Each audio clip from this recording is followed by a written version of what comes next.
Prime Minister Narendra Modi launches multiple development projects worth about 55,600 crore rupees in Manipur, Meghalaya, Nagaland, Sikkim, Tripura and Arunachal Pradesh today.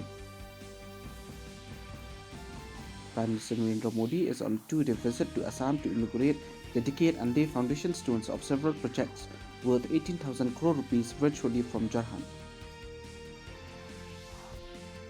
Union Tribal Affairs Minister Arjun Mondal has said that 740 Eklavya Model Residential School will be made functional across the country by 2025-26.